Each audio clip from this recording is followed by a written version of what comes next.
صاحبة حكايتنا النهاردة بتقول: أنا أبسط مما تتخيلوا. حبيت زي أي بنت، بعت الدنيا كلها عشان حبي، وأنا اللي جريت، وأنا اللي بقيت عليه، وأنا اللي مسكت فيه ووثقت إنه هيبقى ظهر وسند وبيت، وأنا اللي طلبت منه إن احنا نكون سوا، وأنا اللي سعيت وبنيت وتعبت وشقيت. وبعد كل الحب اللي حبيتهوله، وبعد كل الوقت ده، لقيت إني بتخان. ومش بس بتخان، لما اعترضت اتهنت واتظلمت، واتكسر قلبي واتكسر خاطري وبكيت. بس ما كانش قدامي غير اني عشت وصبرت واتحملت عشان ما بقاش لوحدي، لاني بعت الدنيا كلها عشان حبي، وعشان يبقى في بيت وفي ونس. ولما اتحملت الشك والإهانة وتعبت نفسيا جدا، وتعبت صحيا وماديا، ولما قررت في الآخر إني عايزة أمشي، لقيته بيقولي: هتمشي ليه؟ وإزاي تفكري إنك تمشي؟ يعني إيه انتي ماشية؟ يعني إيه أنا ماشية؟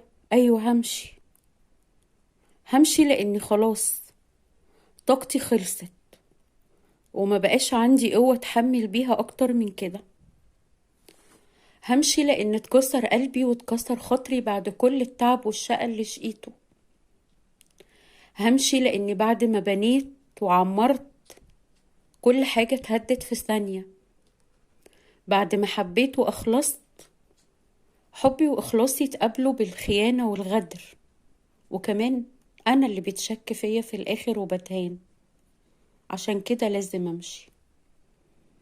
رسالة لكل بنت: اوعي تتجوزي من غير ما يتعب فيكي، اوعي تتجوزي من غير ما تحسي انه شريكي، لان اللي بيجي ببلاش بيروح ببلاش.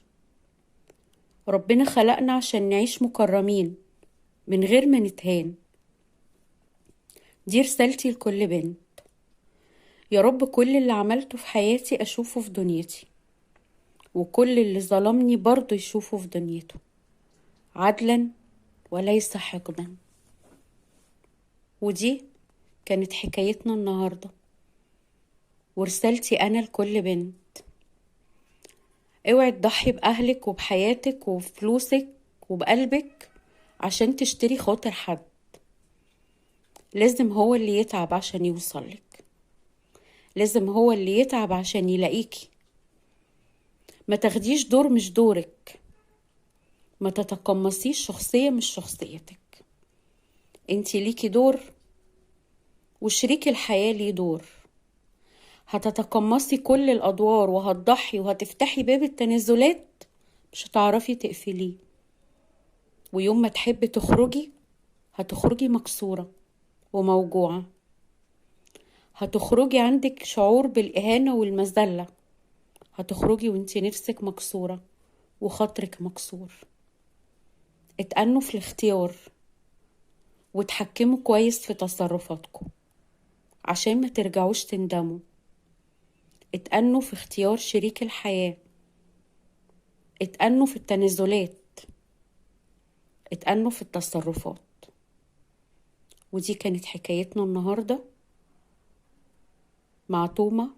كل يوم حكاية، واستنوني في فيديو جديد وحكاية جديدة.